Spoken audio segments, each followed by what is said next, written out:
on what you hear. There will be time for you to read the instructions and questions, and you will have a chance to check your work. All the recordings will be played once only. The test is in 4 sections. At the end of the test, you will be given 10 minutes to transfer your answers to an answer sheet. Now turn to Section 1. Section 1. You will hear a conversation between a printing company employee and a customer. First, you have some time to look at questions 1 to 5.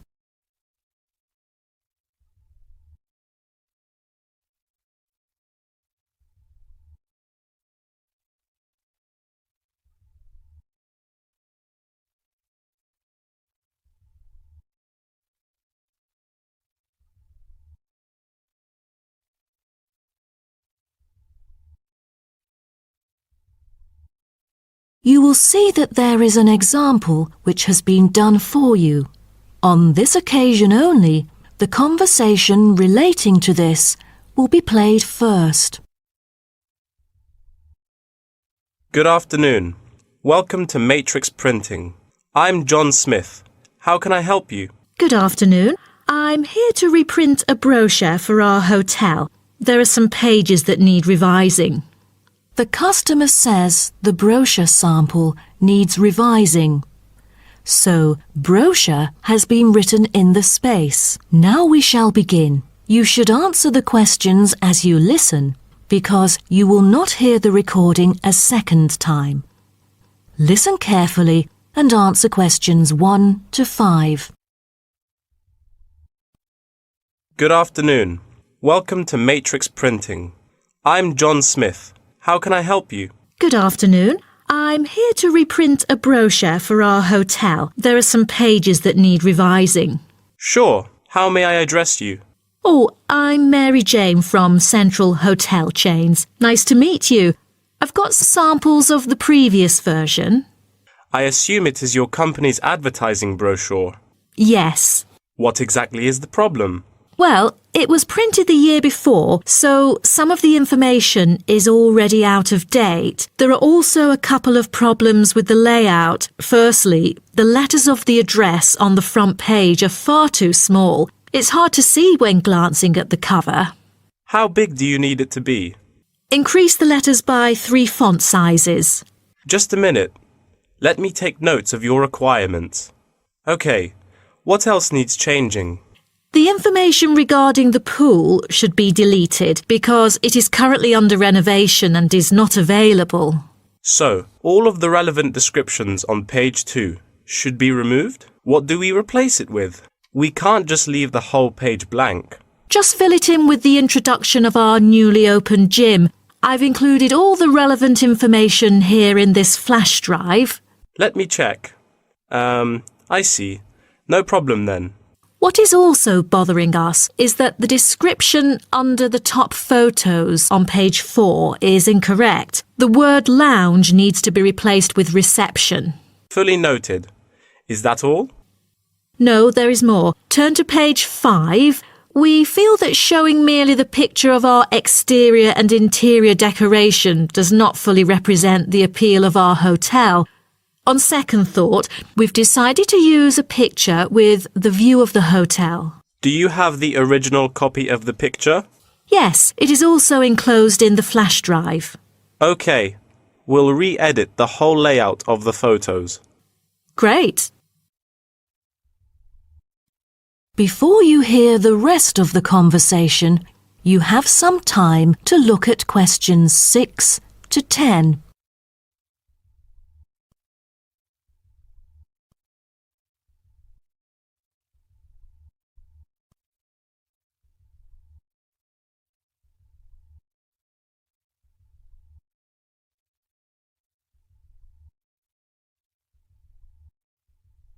Now listen and answer questions 6 to 10. Let's turn to the next page. Yes. What's wrong with that? It seems perfectly fine to me. At first sight, it seems fine, but according to the feedback of the customers, the prices do not stand out. So, we want to change the print from black to red to make it pop out. Okay, I've made notes of all of your requests. Is there anything else? I appreciate it. Just one final request. Could you translate the whole brochure into Spanish? We have customers worldwide, you know, especially those from Latin countries. No problem. What about other languages, like Japanese, Chinese, or German? These are our most popular target languages. I have to ask the manager about the Chinese version. There's been a surging number of Chinese clients during recent years. However, we don't need German or Japanese translations, as we currently don't have many customers from those two countries. Sure. Just keep me updated. So, roughly, when could we get the revised print? We need it before the end of July. It's late June now. Roughly, it'll take 3 weeks to re-edit. So it will definitely be ready before the deadline. Great. To where shall we send the samples? The address is number 9 Green Drive, Clifton, NY 21300. How do you spell Clifton? CLIFFTON, Clifton. And the telephone number? It's 9030366602. Also, if you have any further questions, you can reach me through this number. Okay. That is the end of section 1. You now have half a minute to check your answers.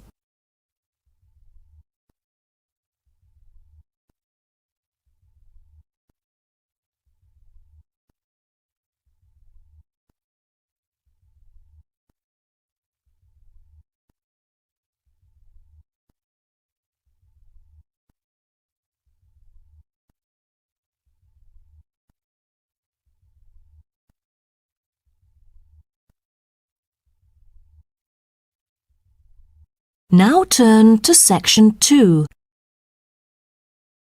Section 2. You will hear a guide talking to a group of visitors about a national park. First, you have some time to look at questions 11 to 16.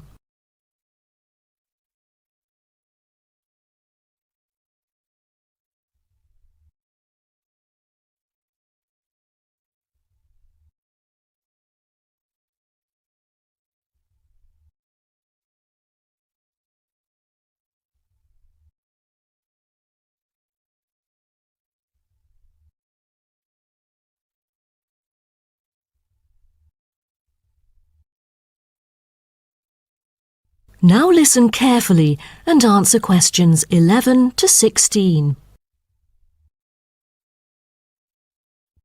Welcome to Byron National Park. I am Jim Carson, your tour guide for the trip. First, I'd like to give you some basic information about the park. Covering 7,000 acres of land and spanning across 3 states, Byron National Park was established to protect the area's most spectacular scenic values. With unique geological features, natural history, and native plant and animal life, it is an ideal destination for recreation as well as research purposes. The park has a breathtaking waterfall connecting the longest river in the country, but it is most renowned for having the largest subtropical rainforest worldwide. There are many layers of tall, medium, and low vegetation growing with seasonal variations in the park. It is a place where the air seems green. Ardent hikers can find an awesome array of options here. Apart from the dense green rainforest, tourists can also hike along the mountain trail. Despite the stunning view, taking photos is not advised on the way up, I'm afraid, as one might get distracted and the narrow trail by the sheer cliff is quite dangerous.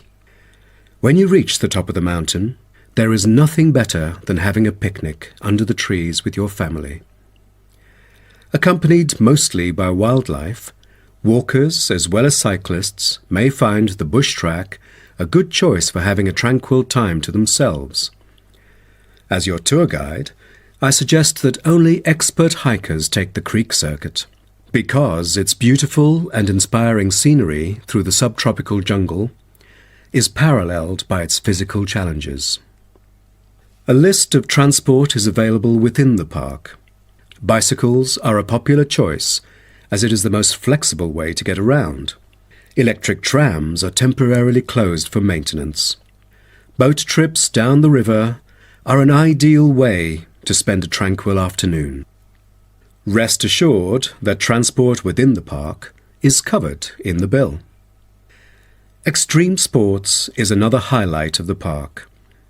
There are, for adventurous grown-ups, especially those who are comfortable with having a racing heart, scary as it may sound, it is actually safe to participate in extreme sports under strict instructions and close supervision. Abseiling is available regardless of the weather. It is a fun way to overcome fear of heights, gain new skills, and get an adrenaline rush. Bungee jumping and paragliding are also available, except for during the summer. At this point, you might worry about meals here. Well, even though there is only one restaurant in the park at the moment, the variety of dishes is astonishing. There are 2 meals included in the price. Just get your meal ticket at the reception before dining.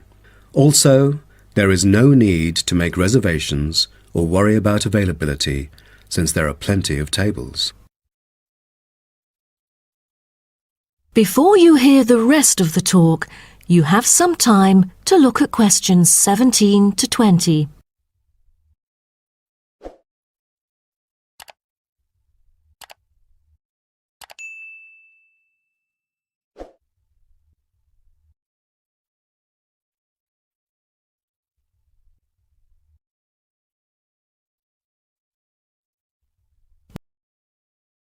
Now listen and answer questions 17 to 20.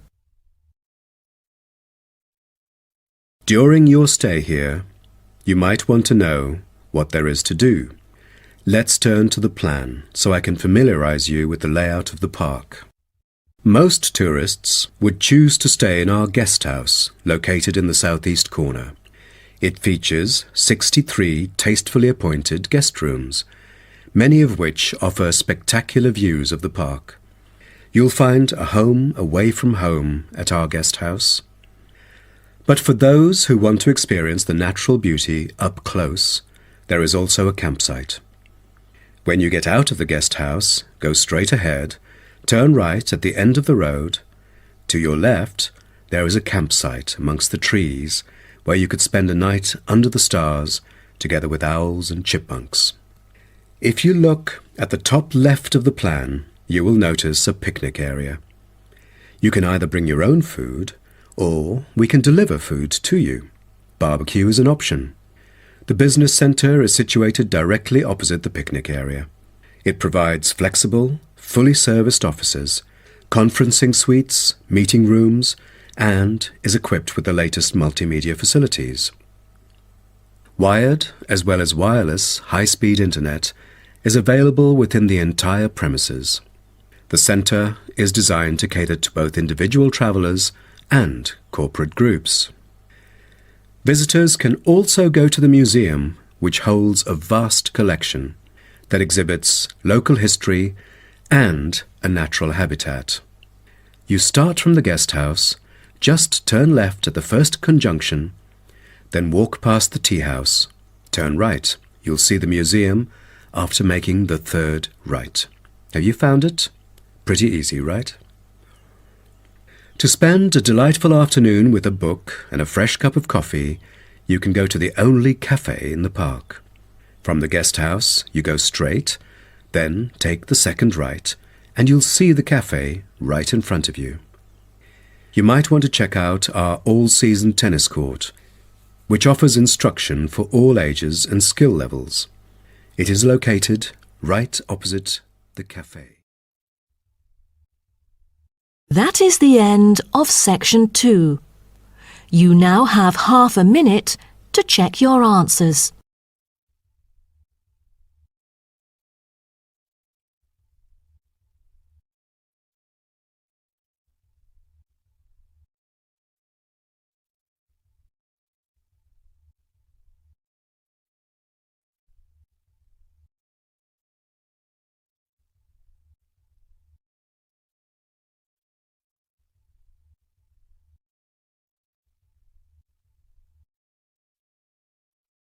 Now turn to Section 3. Section 3. You will hear two students called Helen and Paul talking to their tutor about a nursing course. First, you have some time to look at questions 21 to 24.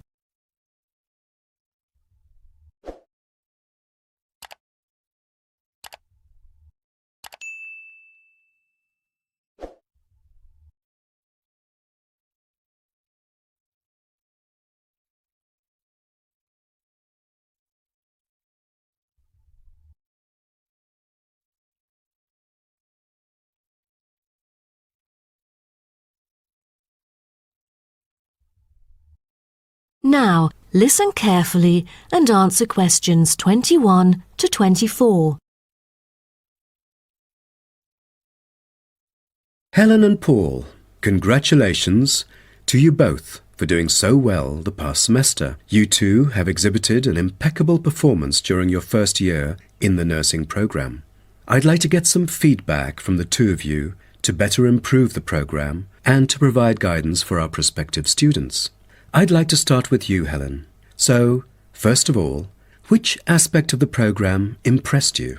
Well, to be honest, when I was enrolled into the course, I was expecting a group of classmates my age. But as I stepped into the classroom for the first time, I was surprised by the diversity. Most were in their 20s, but there were also those in their 30s or even 40s.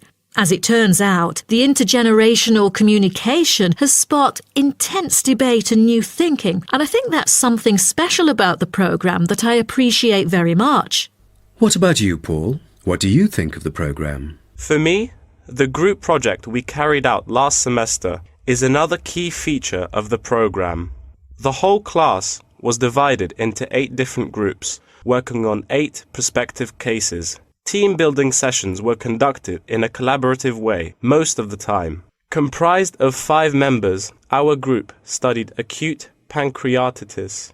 During the process, we broke the task into different parts and assigned them to each member. We were then able to tackle the complex problem by pooling our knowledge and skills.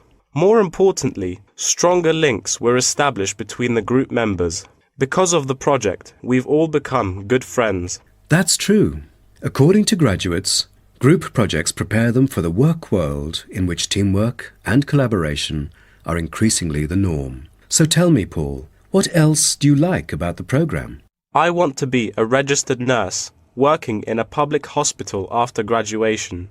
So the internship provided is a valuable opportunity for clinical practice in a supportive learning atmosphere. However, I was amazed by the amount of written assignments since I thought the course should have focused more on practice-oriented learning.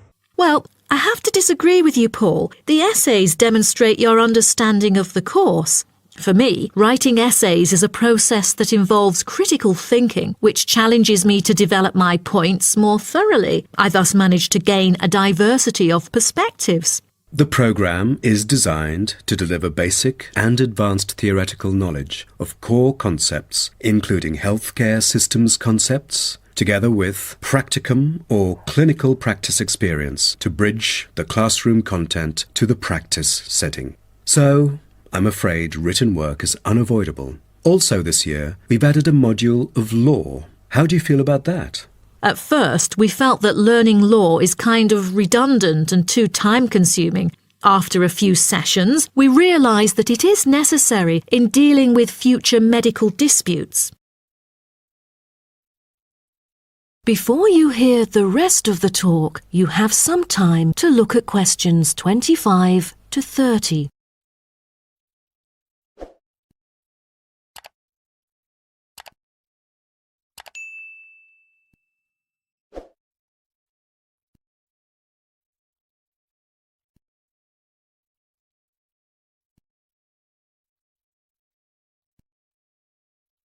Now, listen and answer questions 25 to 30. Do you have any suggestions for prospective students? What bothers me most is handing in essays on time. I almost missed the deadline once because there were 3 essays due within the same week, so rationalizing your time is critical. Well, that's true. The lectures deliver so much useful information. I have poor memory, so I kept making notes and revisiting them on a regular basis. To my surprise, at the end of the semester, I have learnt the key concepts by heart. How was the research? I heard that it was quite challenging. How did you manage to overcome the difficulties? That's true. The majority of us had no clue how to carry out the research at first. Fortunately, when I was digging up reference materials at the library, I sought help from the librarian. She taught me about finding the appropriate resources and choosing the proper research methods. Have you checked out the online forum? Yes, it has become a habit for me to visit the forum regularly. In a sense, it extends classroom learning. It is where the students post academic problems that they come across and get support from the faculty members. Some of my classmates didn't do so well during the placement tests. I feel that background reading is necessary. Lastly, do you have anything to say to the freshmen? I was really ambitious at first, trying to get straight A's on my transcript. I made tons of notes and worked hard even on the optional assignments to get extra credit. I stressed myself out before having an emotional breakdown. After consulting my advisor, I found it important to set realistic goals. Don't push yourself too hard. It is wise to sort out your priorities. Thank you for coming here today and providing valuable feedback on the program. Have a great summer break. That is the end of section 3. You now have half a minute to check your answers.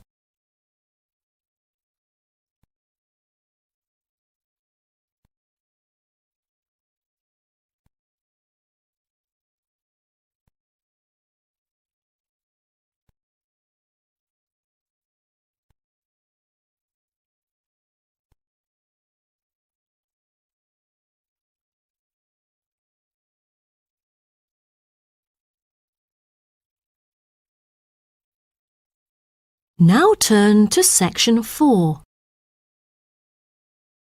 Section 4. You will hear part of a lecture about African penguins.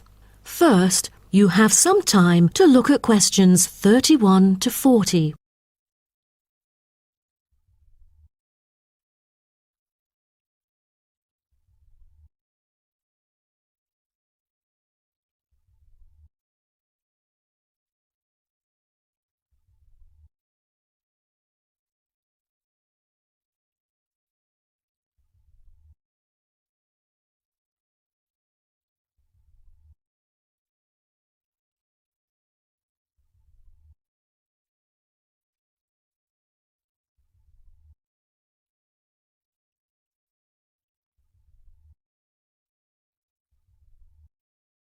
Now, listen carefully and answer questions 31 to 40. Good morning, everyone. Today's lecture is about a type of adorable animal, the penguin. When you think of penguins, you may picture them surrounded by snow and ice. But not all penguins live where it's cold. African penguins live in the southern tip of Africa. They are usually found within 40 kilometres of the shore and on a number of its surrounding islands. African penguins are also known as jackass penguins because they make donkey-like braying sounds to communicate. African penguins can keep their body temperature at a stable level, but their land habitat can get quite warm, so there are a number of ways for them to stay cool. They limit their daylight movements on breeding sites on land to early mornings and early evenings to avoid too much sun. The pink glands above their eyes can help them cope with the temperate climates. Like other penguins, African penguins spend most of the day feeding in the ocean, which also helps keep them cool. Being a type of small to medium-sized penguin species, African penguins average about 60 centimetres tall and weigh up to 3.6 kilograms. They have a black stripe and a pattern of unique black spots on their chest. Males are larger than females and have larger beaks. Even though they are categorized as birds, African penguins aren't able to fly because of their heavy bones. Their wings are more like flippers that make them particularly suited for life in the water. When they're on land, their flippers and their tails help them keep their balance and walk upright. African penguins begin to breed at the average age of 4. When a male and female pair up, they tend to breed together for the rest of their lives. Most other penguins nest and lay their eggs out in the open, but African penguins have a different approach. They dig holes under bushes out of their own excrement, called guano, so they are sheltered from the sun and predators. The African penguins survive on a diet that is comprised mainly of marine organisms. They feed primarily on fish like sardines, along with the occasional squid and shellfish. But when normal food is in short supply, they eat tree roots as well. The streamlined body of the African penguin allows it to move through the water like a rocket, capable of reaching a speed of around 20 kilometers per hour when hunting for food.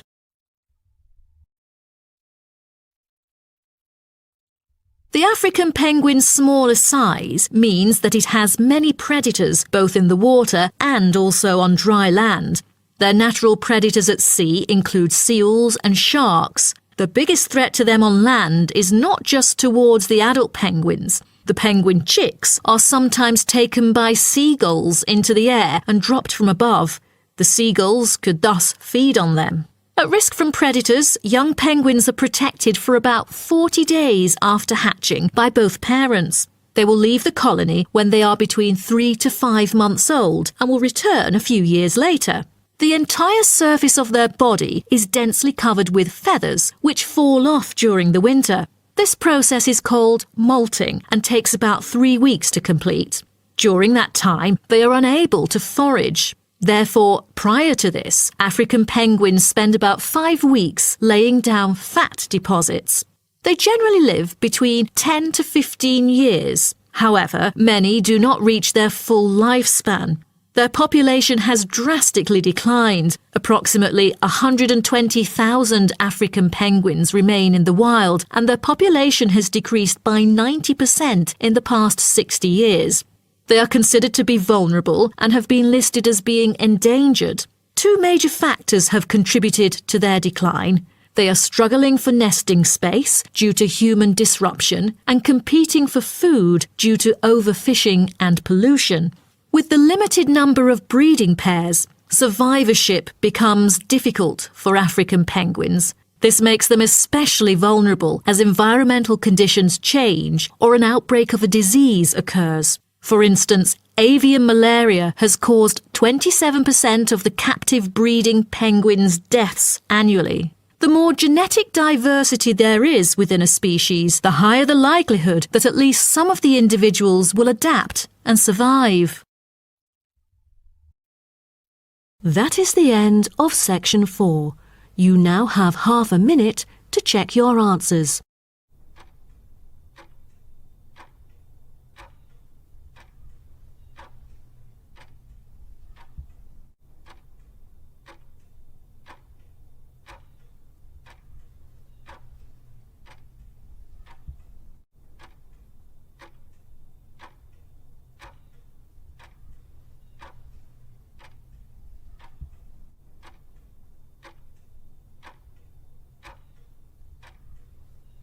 That is the end of the listening test. In the IELTS test, you would now have 10 minutes to transfer your answers to the answer sheet.